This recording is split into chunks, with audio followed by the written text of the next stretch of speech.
आपको बताया है। इस वजह से मुल्क जो है वो मुआशी बदहाली का शिकार हो चुका है। अब सवाल ये पैदा होता है नंबर्स को रिपीट किए बगैर कि ये मुआशी बदहाली क्यों पैदा हुई। हम ये समझते हैं कि ये मुआशी बदहाली इत्तफाकन नहीं है, या जो कहा जाता है कि ग्लोबल क्राइसिस बढ़ गई, सिर्फ उसकी वजह से नहीं है। ये मुआशी बदहाली हुकूमती पॉलिसीज़ की वजह से है।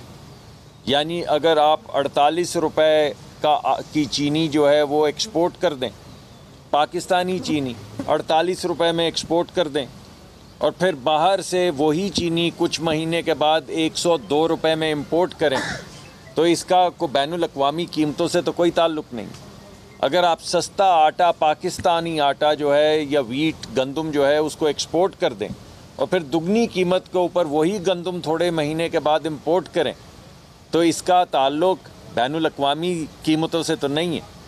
अगर आप $4 की LNG ना ख़रीदें और फिर $22 की LNG ख़रीदें और फिर $36 तक भी ना ख़रीद सकें, तो इसका ग्लोबल प्राइसेस से तो कोई इतना गहरा ताल्लुक़ नहीं है। जब आपको मुआहिदा ऑफ़र किया जा रहा था, कई सालों का मुआहिदा ऑफ़र किया जा रहा था, तो $4 में गरीब लोगों के लिए वो LNG ख़रीद लेते, मगर नहीं ख़रीदी।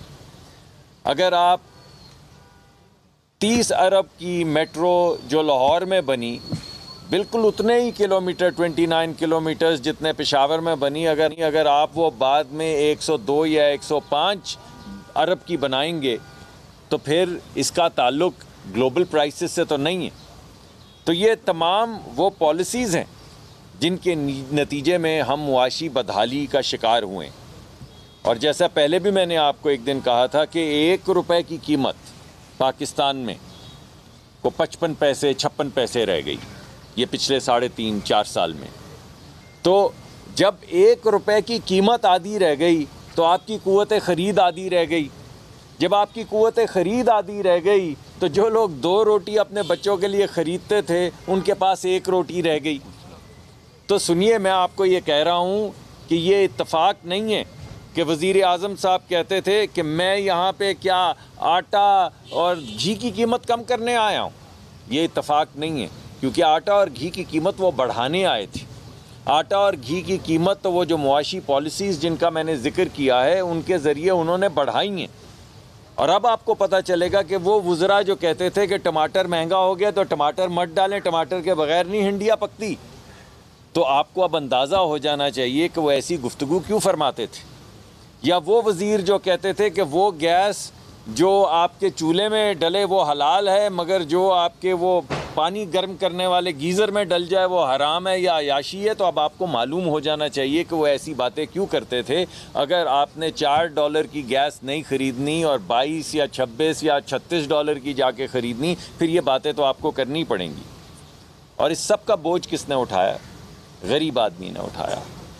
यानी महंगाई की शरह जो 4% से कम थी, 3.9% थी हमारी हुकूमत के आखिरी साल में, वही महंगाई की शरह डबल डिजिट्स में 11% तक चली गई, 13% तक चली गई।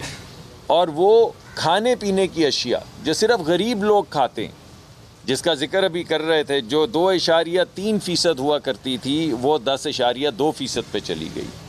यानी चीनी की कीमत अगर 53 रुपये थी, 53 रुपीज़ थी, तो वो 100 रुपये हो गई। आटे की कीमत 10 किलोग्राम की अगर 360 रुपये थी पहले, तो अब वो 750 के करीब हो गई, 735 हो गई। घी की कीमत अगर 148 रुपये थी तो वो 360 के करीब हो गई। चावल की कीमत 75 रुपये है तो वो 117 हो गई। मुर्गी की कीमत 190 से 290 तक चली गई। यानी वो चीज़ें, इनमें से कोई अयाशी की चीज़ है, कोई ऐसी चीज़ है जो लोग ना खाएं? ये खाने की पीने की चीज़ें, अभी मैंने आपको पहनने की या घर बनाने की कीमत, उन चीज़ों का जिक्र नहीं किया।